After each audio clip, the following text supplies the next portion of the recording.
Bonjour, mon nom est Sven. Je travaille pour Antical Costa Blanca. Notre entreprise s'occupe des nettoyages, des tuyauteries, le détartrage des tuyaux et des chauffe-eau d'eau chaude. Donc, on va mettre quelques vidéos sur YouTube pour pouvoir expliquer comment on fait, ce qu'on fait, les résultats et pour directement voir si vous avez peut-être le même problème et nous pouvons vous aider. Donc, je vais vous expliquer dans une petite vidéo de 5-10 minutes. Nous utilisons une pompe de Rothenberger de 2 directions avec un nettoyant très puissant et puis un neutralisateur. Et je me suis préparé un dessin pour pouvoir montrer un peu mieux ce qu'on fait.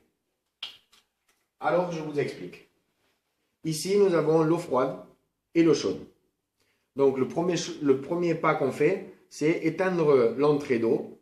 Nous déconnectons le chauffe-eau d'eau chaude et nous connectons la pompe à l'eau froide et à l'eau chaude à notre pompe.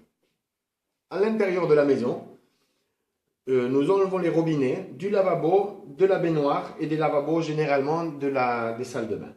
Et on met un pont pour fermer le circuit et puis pour que le nettoyeur passe vraiment dans toutes les tuyauteries de en haut à en bas.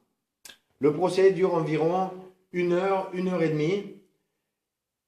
Quand c'est pas trop sale et quand c'est très sale, ça peut durer jusqu'à 3 heures de nettoyant. Après nettoyer avec le nettoyant, on rattrape l'eau dans des grosses cuvettes pour pas faire mal à l'eau, généralement en Espagne.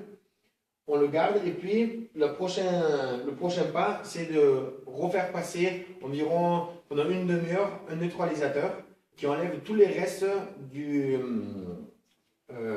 nettoyant. Sur Internet, on peut trouver beaucoup d'informations et une d'elles, c'est les mappa de dureza, je ne sais pas comment on dit ça en français. C'est un plan d'Espagne pour voir un petit peu le degré de calcaire qu'il y a dans l'eau en Espagne. Alors, je me suis pris une petite carte et on peut parfaitement voir qu'ici, la Costa Blanca, on est avec le bleu, c'est de l'eau très dure. D'accord? Nous n'avons que 2 qui sont au-dessus.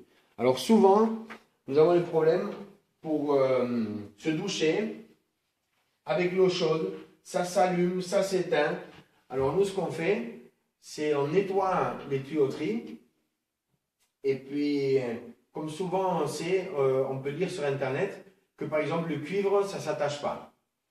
Donc j'ai regardé sur Internet pareil et puis j'ai trouvé des photos. Ici, c'est les photos avec avant le traitement et après le traitement.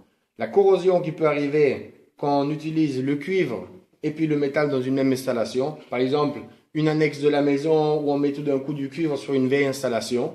Même si l'installation est neuve, elle peut être vachement atteinte par les vieux tuyauteries.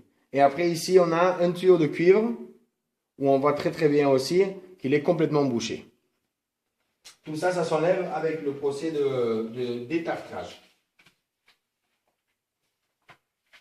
Suivant. Ici, dans cette maison, on a déjà fait une désincrustation. Alors, je vais vous montrer le résultat. J'ai déjà une vidéo sur YouTube avec le avant. Et maintenant, vous allez voir le résultat d'après. Comme ça, l'eau doit sortir sur tous les lavabos de la maison et surtout dans la baignoire. Souvent, quand on a ce problème, pendant qu'on se douche, on ne peut pas bien régler la température de l'eau. C'est-à-dire que quand on met l'eau chaude, oui, le chauffe-eau s'allume, mais dès qu'on commence à mélanger avec l'eau froide pour atteindre la perfection dans l'eau, eh bien, il s'éteint, il y a de l'eau froide, donc vraiment la douche, c'est pas agréable. Le bain, ça vient pas assez chaud. J'ai changé mon chauffe-eau et j'ai quand même pas d'eau chaude. Toutes ces classes de problèmes, c'est vraiment, ça a une relation directe avec le calcaire. Alors, nous, on est sur la Costa Blanca pendant 20 ans et on s'est spécialisé là-dedans. Si vous avez ce problème, on peut vous aider. Mon numéro de téléphone est ici derrière sur ma veste.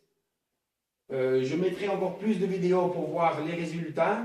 les avant, les après, pendant qu'on travaille, combien de bruit ça fait la bombe. Et puis, bientôt, on aura même une page web. À bientôt, merci pour votre temps. À la prochaine.